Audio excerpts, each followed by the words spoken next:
Amelia Brooks was only 14 when tragedy struck. Her parents, Daniel and Grace Brooks, were returning from a business trip when their car collided with a speeding truck. The news shattered Amelia's world in an instant.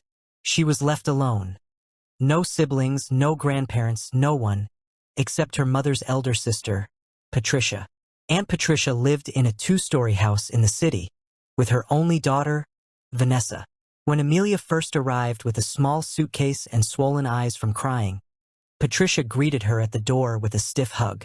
"My dear," Patricia said, her voice measured. "Don't cry anymore.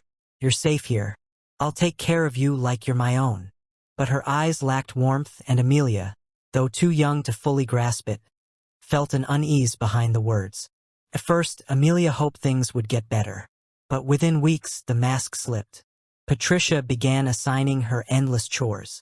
Amelia swept, scrubbed, and washed from dawn to dusk. She rose before sunrise to prepare breakfast while Vanessa stayed curled up in bed.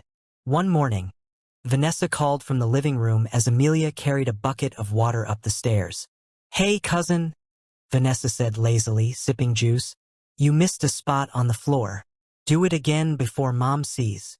Amelia swallowed her anger. "I'll do it," she whispered, though her arms trembled with exhaustion. Patricia was harsher. Whenever Amelia slowed down or made the slightest mistake, her aunt's voice would cut like a whip. "You think food cooks itself?" Patricia barked one evening when Amelia burned rice because she was also ironing Vanessa's clothes. "Ungrateful child. Without me, you'd be rotting in the streets." Amelia lowered her head. "I'm sorry, Aunt. You'd better be," Patricia hissed while Vanessa giggled from the couch. School was Amelia's only refuge. Though she had no fancy uniforms or new shoes like Vanessa, she worked hard. Teachers noticed her brilliance. She excelled in mathematics and literature, and despite her shy demeanor, she sometimes helped classmates with their homework. Her English teacher, Mrs. Peterson, often praised her. "Amelia," she said one day in front of the class, "you have a gift. If you keep working hard, you'll go very far." Amelia smiled faintly, clutching her worn notebook. But at home, her achievements meant nothing. When Amelia once brought home a certificate for being the top student, Patricia glanced at it briefly before tossing it onto the table. "Do you expect me to clap for you?" Patricia sneered. "My daughter could do the same if she cared to. Don't think this makes you special." Vanessa rolled her eyes. "Yeah, nerd. Nobody cares." The words stung, but Amelia had learned to keep her victories quietly in her heart. By 16, Amelia's dedication bore fruit. She won a national scholarship that would pay for her high school tuition and university studies. Her teachers and classmates celebrated her. But when she rushed home with the news, her aunt's reaction was venomous. "So you think you're better than Vanessa now, huh?" Patricia spat, her face twisted with envy. "Don't forget whose roof you're living under." "No, Aunt," Amelia said softly, clutching the letter. "I just wanted to share the good news." Patricia slapped the letter out of her hands. "Don't parade yourself in my house." That night, Amelia cried silently on her thin mattress in the corner of Vanessa's room. She remembered her parents' faces, their gentle voices. She whispered to herself, "I'll make you proud, no matter what." 2 years later, Amelia packed her few belongings into a small bag. She had been admitted into a prestigious university on full scholarship, including accommodation. For the first time, she could leave Patricia's house. Vanessa smirked as Amelia folded her clothes. "You'll fail, you know.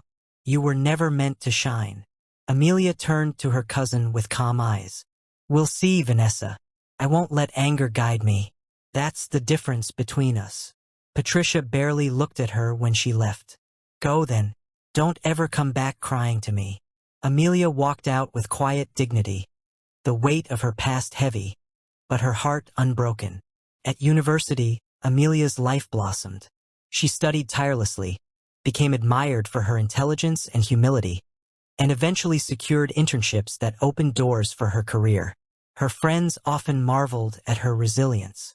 "You've been through so much," one of them said. "How do you stay so kind?" Amelia smiled. Because bitterness only chains you to the past. I want to be free. Years later, Amelia stood on a stage, graduating with honors, the audience applauding her name.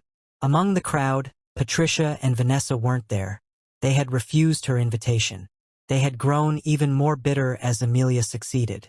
But Amelia no longer needed their approval. She carried her parents in her heart, and their dream for her lived in her triumph. Amelia's story was no longer one of suffering but of victory. She had survived cruelty, neglect, and envy, yet she never allowed them to define her.